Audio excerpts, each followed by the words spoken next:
Hey everyone. I thought it would be helpful for all of us to get on the same page. If you're watching this video, it's either because you're an elder or elder wife and or somebody who's moving into the kind of place of premarital counseling. Because I've been asked so much what I do with the amount of premarital counseling that I do and how I use the SYMBIS assessment, I thought it would actually be just helpful just to do this video. I know it's not a quick video, but with how much kind of it's come up, I thought just if I can just explain in detail what I do, and if you want to watch it, you can. There's no set mandate of how we do premarital counseling at Pella, but maybe one day there will be. For now, this is just what I do, and if it's helpful to you, then you can use it. So that being said, I want to be able to just walk through each kind of section and then walk through the assessment. And then that way, if you have questions in particular about the assessment, you can ask. But I'm just going to kind of jump right into exactly what this looks like. So let me share my screen with you. And first thing I want to show you is this overview that I put together a while ago when Al and I were talking about kind of some stuff that he was going through. So what I say up front when I sit down with this couple is I lay out kind of a expectation that we'll meet somewhere between 4 and 6 times. I try to set up those times to be spread out through the course of 2 months, maybe three if needed be, if need be. And I try to keep it within about a 4 month window before they get married. Obviously, there's going to be conversations coming up in regards to sex. And so I don't want to stir that pot or wake up some of those conversations before that because it just makes it more difficult in certain circumstances for some people. So that being said, this would usually start about 3 months out, maybe 4 months out before their wedding date is when I'd go through this. And obviously I've done it sooner. We've kind of had to cram some of these in and do one or two, even a week when there's a short engagement, but that's kind of, what the rule is. And there are exceptions to that. So here's the overview, and I'm hoping you can see all this, but the overview is pretty simple. So the first week, what I go through is I go through family dynamics, like tell me about your mom, your dad. Are they believers? What's that like growing up? Did you grow up Christian? All that stuff. Have them share their story, just classic stuff. And maybe you don't know that, maybe you do, so you can skip over some of that stuff. I'll come back to the divorce line thing in a second. During this counseling session, I explained to them that I really want to press on them this first session, like, do you want to get married? I mean, the reality is we live in a culture that is heightenedly romanticized. And so I think, with statements in college like ring before spring and stuff like that, there might be cause to pause. I didn't mean to rhyme, but that's honestly there might be something there to say, hey, let's just ask some really important questions. And so to do that, I leverage Ephesians chapter 5. So let me show you what I mean by Ephesians chapter 5. You guys are probably aware of it, but in Ephesians 5, it's the statement where Paul is kind of going through the relationship and interactions with the church, and he's talking about one another. He talks about kids in chapter 6, and so there's all these dynamics that go on within the family. And I know we're familiar with this, but let me just tell you how I work through this. And I know this is a 40,000-foot overview, but hopefully it's helpful. I start by essentially painting a scenario, and I ask the wife or the bride, hey, let me ask you a question. So let's pretend for a second he is in 2 years, he's I'm sorry, in this instance, I would start with the man. And I would say, let's pretend for a second that in 2 years, she's in her devotional time and she's reading Ephesians 5 and she comes across Ephesians 5:22. And I read Ephesians 5:22. What she's reading is, wives, submit to your own husband as unto the Lord. And then obviously going to 23 as well. For the husband is the head of the wife, even as Christ is the head of the church, his body, and is himself, its savior. And I read that and I ask him, what should she be hearing? Because he's not going to stand before the Lord to submit to his wife. Now, there's going to be things that he can create an environment for that, but in particular, that she needs to be submitting to her husband. What does he hear in this? And more appropriately, what does he think she should hear? What I'm trying to do is I'm trying to parse out maybe assumptions that he might have that she doesn't, or vice versa. Once he goes through the definition, I have her say, well, tell me, what did you just hear him say? And she would say, I heard him say this, I heard him say this. And then I go, okay, that's amazing. Now, what are you hearing? What would you add? What would you say to what this is? And so they go through that whole portion. Then we go to verse 25. And I paint the same scenario. Now he's reading his Bible in his devotional time. You get up one morning, you say, what are you reading? And he's reading Ephesians 5:25. And I ask her, what should she hear when she hears husband, or when he hears husbands, love your wives, as Christ loved the church and gave himself up for her, that he might sanctify her, having cleansed her by the washing of the water of the word. If you skip down to verse 28, in the same way, husbands should love their wives as their own bodies. He who loves his wife loves himself. For no one has ever hated his own flesh, but nourishes it and cherishes it, just as Christ does the church. So I ask her, what should he be hearing? And so she goes through it, and I go, okay, what did you hear her, what to the groom, what did you hear her say? And I let him work it out. And I go, what would you add? So I'm trying to get them to parse out their own definition of what this looks like. And then I ask, some questions that might be helpful in this. In the questions, or in the conversation on submitting in the wife portion, I ask what the difference is between wives submitting to their husbands, and in the next chapter, children obeying their parents. What's the difference between obeying and submitting? I want to kind of work out those differences. I let them work it out, and all that. And I'm sure you're able to navigate some of those conversations. And then, of course, it leads to, the whole point, the whole structure, that this is covenantal. I walk them through 31 and 32. Therefore, man shall leave his father and mother, hold fast to his wife, and the two shall become one flesh. This mystery is profound. I'm saying that it refers to Christ and the church. So you guys have heard me, explain this and parse this out. You guys know yourself how to work it out, that this is obviously marriage. A Christian marriage is ultimately about Jesus and his church and who they represent.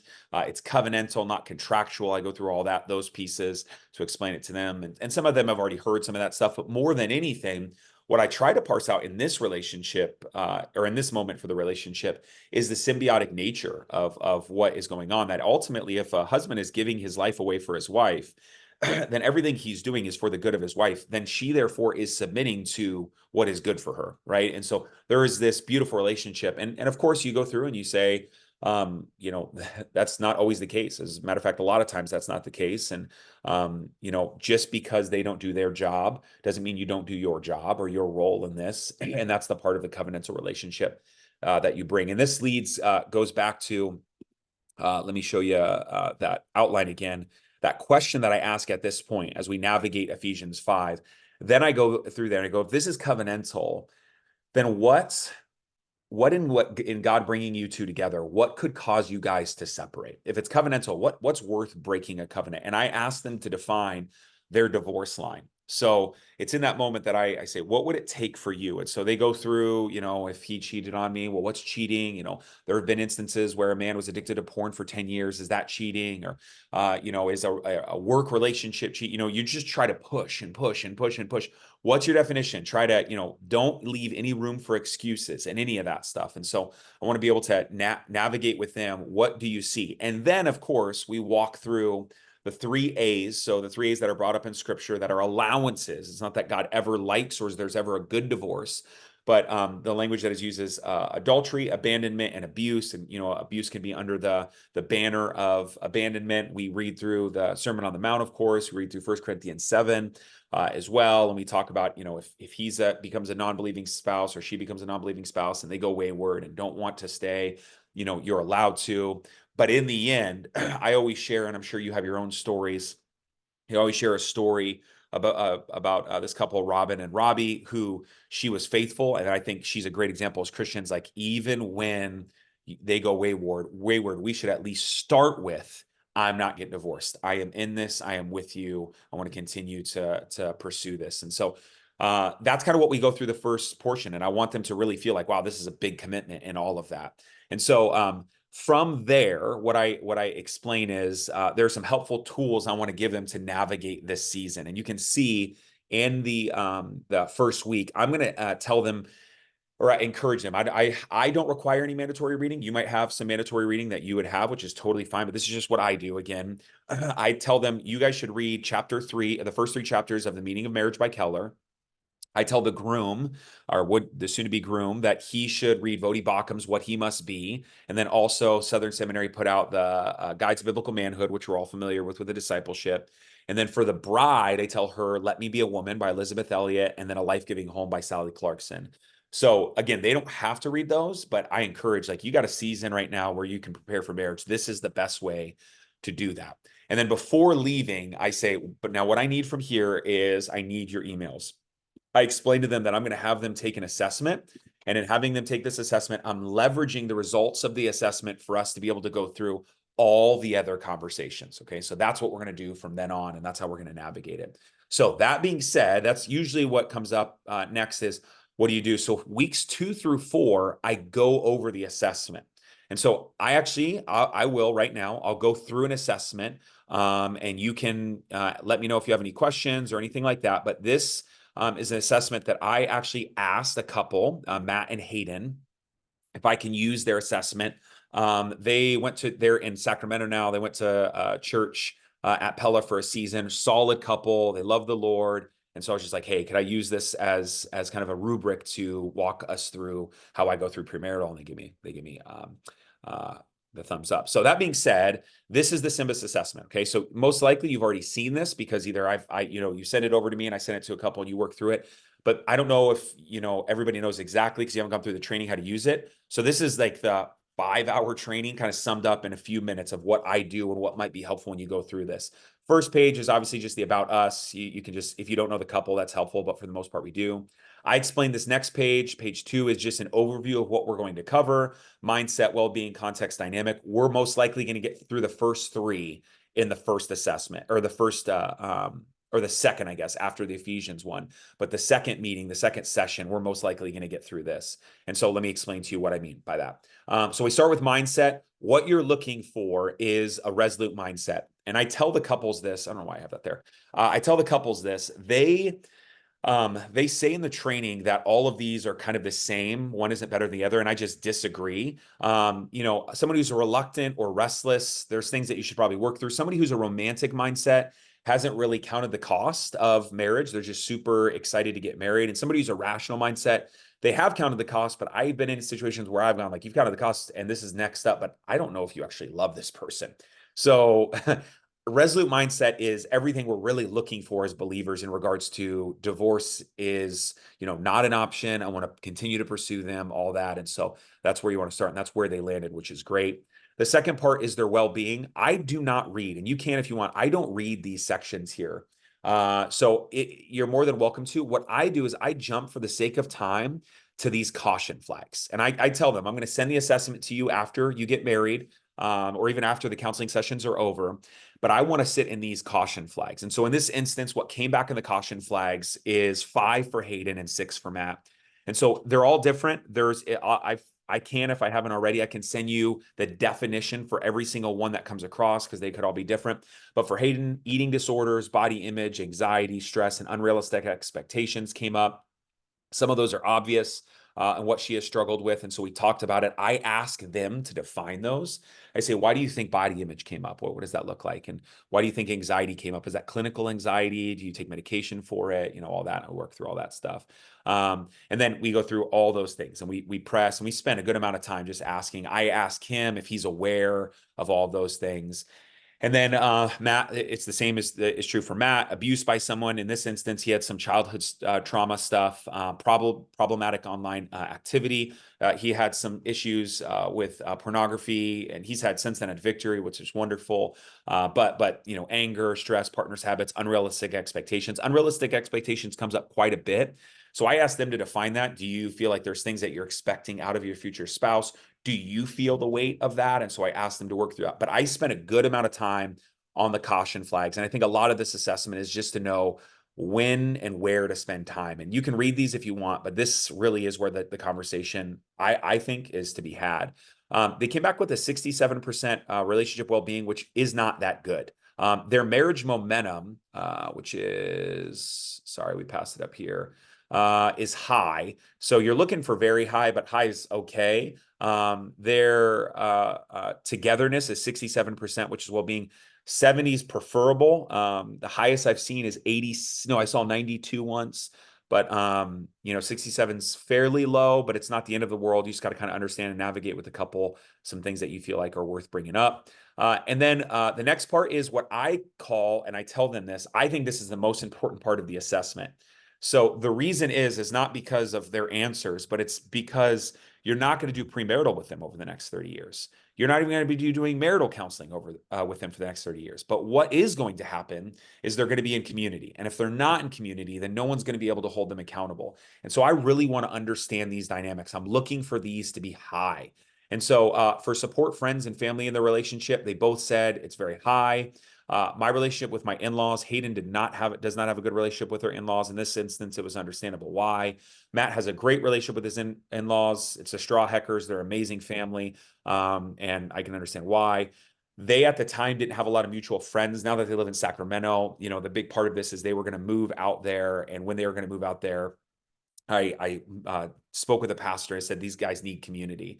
And so they've gotten in community. That was a big, preface and a big part of our premarital of going, you need to make this a priority. You just got to. And then in their faith community, it's so, but I want to ask them, like, who's going to hold you accountable? So if it's helpful, I use three kind of words that navigate with them.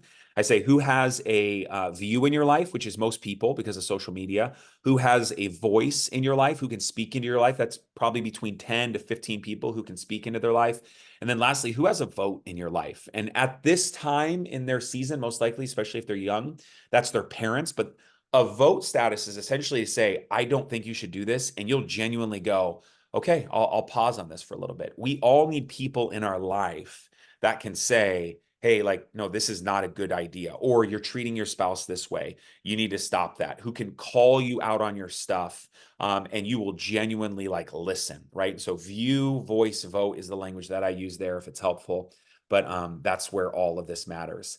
The next part of the assessment is where we talk money. And so some of this is self-explanatory. You can go through each one of these four categories. The big thing I'm looking for is, do they have debt? A lot of them who are college students do have a significant amount of debt, and it's the kind of debt I'm looking for. So if they got $40,000 in student debt, to me, honestly, that's not as big of a deal as if they've got $20,000 in credit card debt. Okay, so $20,000 in credit card debt is way different than $40,000 in student debt because of the interest rate alone. So I'm trying to navigate in real time, what does that look like for them? That being said, we go through each one of these. I'm asking them questions on, like, what budget do you have now? In certain instances, like in this one, I asked them to present a budget to me. How much do you think you're going to be spending on rent, electric? Have you considered how much you're going to spend on entertainment? Are you currently tithing? All that stuff.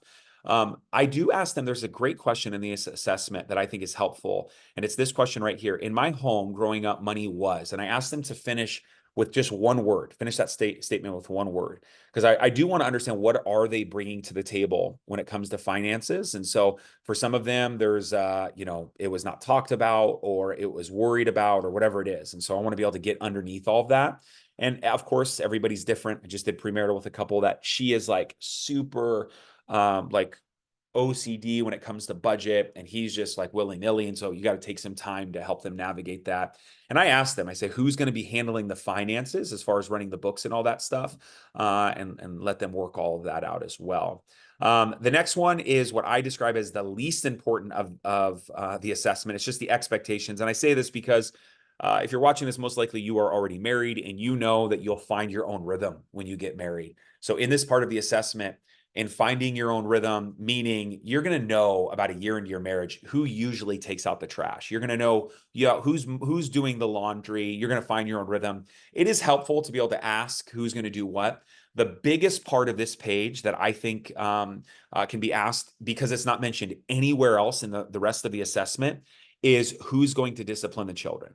And this one, I do spend some time on. I explain the importance of discipline. I personally explain the importance of discipline when it comes to the husband, the father, being the primary disciplinarian. It doesn't mean, especially if there's a stay-at-home mom, the mom's going to get the most touches, but the healthy fear that needs to be instilled in the children, the father needs to be able to do that. And he needs to be able to cover his wife and his children in order. And I explain that. And I explain that it's the father's role. I don't remember how it worked out here. I think we're acknowledging they're both going to discipline the children, but I know in their relationship, Matt is the primary disciplinarian. And so you want to do that. And there are times we live in a passive manhood culture. And so men are being told more and more and more that women should take the lead in some of this stuff. And that's just not okay. There's a reason that Ephesians 6 is telling fathers not to provoke their children, because I believe they're the primary disciplinarian. That being said, this is usually how far I get in that second session. So session 1, Ephesians, and then I usually call it there because that's been about an hour. Now, you might not get this far, you might get further, but that's usually where I call it.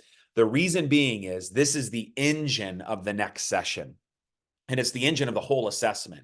This is the dynamic thing. And this is where they navigate. The rest of the assessment is based on where they land here. So when I go through this with them, I just explain it, which you're probably, keenly aware of kind of how this works already. Everything up top is task oriented, everything below is people oriented, everything to the right is fast paced, and then everything to the left is slow paced. And so I explain that you can be, wherever you are, just kind of understanding the dynamics of who you are.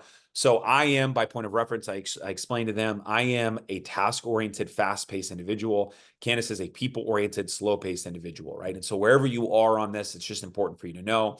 The 3 words are helpful. This makes Matt devoted, accurate, and disciplined, which he is. Makes Hayden service-oriented, peacekeeper, and patient, which she is. I don't read a lot of this. I don't read this, and you're more than welcome to. I don't read any of these things. What I go to next is your styles. The styles are super important for them to navigate the next part of the assessment that I want to be able to navigate with them, which is conflict resolution. How do they fight? Are there good fights? How do they navigate their arguments? And so to do that, the 4 categories here, I think, are the most helpful when it comes to conflict resolution, meaning aggressive versus reflective. They both came in as a little reflective, but let's just pretend for a second. He is far more, he's like an 8 on aggressive and she's like a 6 on reflective. That means that when they argue, he wants to solve it then and now. He wants to be able to go, let's talk about this. And she doesn't understand why, but she's shutting down for reasons she doesn't even fully understand within herself. So she needs time. And so I'm trying to help them navigate in that moment, in that session. What does it look like to give her, I'll go, if that was the instance here, I go, Hayden, how much time do you think you need? Usually I need maybe an hour or a day. And I go, okay, well, here's what you need to do. You need to go on a walk or sit down at the table. Once you guys have had that time, how much ever time you need. And obviously you got to work with him, because there's been instances where someone's like, well, I need like a week. Well, that's just not reasonable. If you're somebody who you want to sleep on it, and you want to do that, that's fine, but you need to make sure you're okay before you go to bed. But a week is too much, right? Like so you need to be able to find a good middle ground for them. Sometimes it's just, I need 15 minutes to think about it. But, it also can't be fair to her. He wants to talk about it now. She just can't. She can't verbalize her opinions. And so he might be an external processor, but she's an internal processor, or vice versa. The other part of this, and this is helpful in this assessment, is when they go to argue or when they go to navigate that conversation, she's far more, in this instance, feelings oriented. Let's put Hayden, or let's put Matt as he's like 8. So when they go to argue, let's say they're fighting about disciplining their children, which I always tell them that the fighting that's going to take place is money, sex, and disciplining the children, and possibly in-laws. Those are going to be 4 things that are going to come up, but those 3 things for sure. So she, in this argument, is going, it just doesn't feel right. My heart is on the outside of my body. I don't like this. I don't like this. I don't like this. That's all feelings oriented. He's going, well, listen, here's what I know. My dad did this, or 75% of kids who are disciplined, or they respect their parents when they get older, whatever it is. There's this feelings and facts kind of being put up against one another, and that's how they're arguing. Now, you can't change that. That's the way that they are. What you can do is make them aware of it and go, so you can see that's not helpful. Knowing that 70% of people who are disciplined appreciate and respect their parents doesn't help the fact that Hayden, and that's not true in this instance, but she was disciplined wrongly. And so she was spanked always out of anger and emotionally and abused. That's something that she's operating from. And so you got to be able to navigate that with them. But I think facts and feelings is helpful. And when it comes to change, when there's an argument in regards to some things being changed, acceptance and resistance is super helpful. And then cautious and spontaneous. Each one of those, I ask a ton of questions in here. Why do you think you're feelings oriented? Why do you think it's so high? Why do you think in this instance, the questions I would ask is, why do you guys, are you a little bit both resistant to change? Do you feel like that's true? The assessment isn't always right? A lot of times it's wrong. Do you think that's fair? So I want to ask them a ton of questions in regards to that. I do spend a little bit of time on how they define love. I really just ask them why, their top one is their top one. They had to choose from a bundle of words. And so why is acceptance the top one? Why is commitment the top one? I see how much there's overlap. So commitment lines up, kindness lines up. And that's it that lines up for this one. But I've had all 5 line up in different orders. I don't talk about sex in this one, but what I do is I actually prep them, and I tell them a little bit in session 1. Hey, at some point in these sessions, we're going to talk about sex. And what I need you to do is I need you guys to now start having the conversation about expectations. What are you expecting? And I don't just mean how frequently. I mean, I want you to have conversations, and by God's grace, you are abstinent, you are a virgin, and so there's a lot of things you don't know, and maybe you've been shaped by Hollywood or whatever it is. But I bring up, I say, I want you guys to have a conversation on oral sex and anal sex and menstrual sex and role playing and toys. I want you to have those conversations and all of it. And it may be awkward. And I tell them, listen, I don't feel awkward. I have these conversations all the time with couples and help them navigate it because, they're going into marriage. They've got questions that they don't fully know. I tell them after they're married if they have questions, and a few, times couples have taken me up on that. After they got married, they were not aware. Maybe this is TMI, but they weren't aware that after they have sex, the semen comes out of the vagina, and they were worried there was something wrong. And so there's a sense that they're by God's grace that they are virgins and they don't know a lot about sex. And now's the time to kind of start to stir up these conversations. Now, I tell them I want them to have those conversations. If they need me or someone else to be part of that, the door's open. But I am going to, at a point, and it wouldn't be this session, it'll be the next session. I'm going to come back to them. I'm going to say, did you guys have the conversation on expectations? Are you expecting? Was he expecting some of these things? Was she expecting some of these things? And I think you probably know as well as I do, there have been divorces. I know of a divorce that ended that I did their marriage. She wanted to have a certain kind of sex, anal sex, and he did not want to do that. And I know that sounds backwards, but they got divorced because she ended up going out and pursuing that. And that was an expectation she had early on they did not talk about. And so that sounds silly, but it's just the reality. And so we'll come back to this at the next time. But when we do, you go through, what is your desire? In this instance, it's actually reverse. Usually the male has a higher desire. What's expected is again reversed, and then who initiates it usually comes back as the male is going to initiate it. But that's a conversation on sex. Wherever you want to have that conversation, you can have that conversation. But the reason I pass it over is because I stay on in this session conflict resolution, and this could be one session or two. But in the conflict resolution place, I want to be able to bracket it all together. If I had it my way in the assessment, I would actually move this towards the bottom, the sex conversation towards the bottom of the assessment.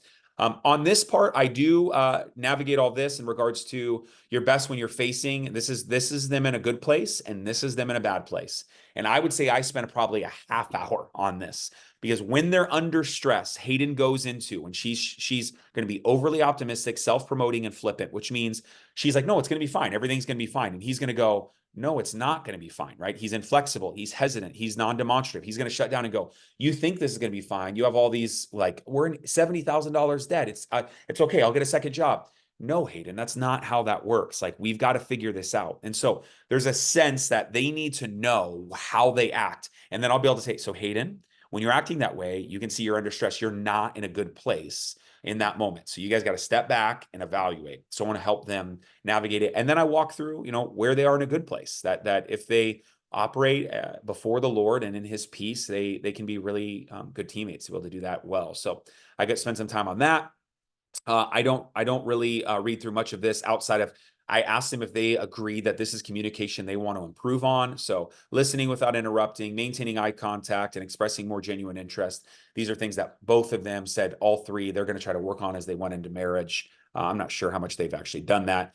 And then lastly, this last section of what are your top 5 needs? Don't spend too much time on that. And then the last big part that I spend in the assessment is, I asked them going into that last assessment, is there anything you feel like you're worried about that hasn't come up? And then I also asked them here, based on the assessment, are hot topics that you said could be. And so this is probably worth an assessment sometimes on its own, because, in-laws comes up, and, jealousy is a big one. They were jealous. So we navigated why jealousy. We went to the scripture for that. Communication could be a big issue. We revisit some of the tools we've already talked about. Maybe it's already been worked through. So there's things that, like, hey, this is an issue. You said they had to put these things in order. You said this is something you're worried about. And so is it worried about on your end, their end? And we spend a good amount of time, because going into marriage, this is something that's in their spirit that they feel like they want to be able to bring up. So we'll spend time on those and navigating all that. And then the last one is just theological, or, theology and their spiritual life together. Are they tithing? Do they have the same religion? This is more helpful, I think, in this page for 2 non-believers when they're getting married. I always leverage this assessment in sharing the gospel. And this is a good point where I kind of capstone it. Hey, these actually matter. If you're this, you say you grew up Catholic, but you don't really believe anything, and you grew up Mormon, you don't really believe anything. Well, you're going to have kids one day. What are you going to do with your money? Are you going to go somewhere on Sunday? those are certain things. And then you get at really their worldview and their core values. And so that is the assessment. I know that's very brief, very quick, but that's what that looks like in regards to that.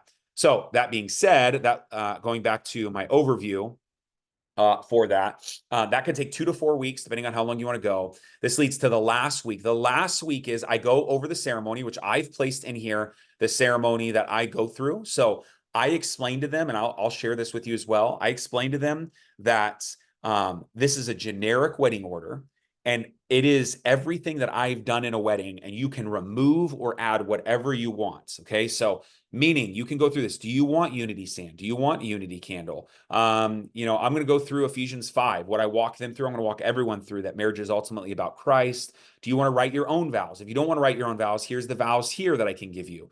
There's communion, there's foot washing, there's cross braiding, there's the exchanging of the rings. Do you want to add personal words there? There's a prayer of dedication. Do you want to have people come up and pray for you? The wedding I just did this Wednesday, their parents came up and prayed for them. So there's all of that stuff and how you announce the reception and all that. I will say that the growing conviction for me and something worth considering for you if you want is communion. I've thought more and more about this as couples have asked to do communion. Communion, I believe, is a church ordinance that is for the gathering of the saints. And so I always encourage them, hey, if you want to do communion, I would actually love to run that for you. And the reason I do that is I offer a space that I say, in this instance, I would say Matt and Hayden are going to lead us in receiving the elements. They're going to receive them now. And then right after the service is over, we're going to ask you, if you're a believer, to come up and receive the elements and pray with whoever you're with. And so I do that, or I get the little all-in-one things and I put it under their seat and I say, listen, if you're a believer, we ask you to do that. If you're not a believer, please do not participate in this. But I want it to be more of a Christian thing. I think there should be more community aspects in some of that. But that's the order. Again, you do not have to use any of this. It's just the order that I use. I will say in that last session, going over the ceremony, I also read Ruth chapter 1, verses 15 through 18. And in short, we actually are going through Ruth at this time of the recording of this video, but to be short, I want to make sure they fully now understand the weight of marriage, and that as Ruth says, do not urge me to leave you or to return from following you.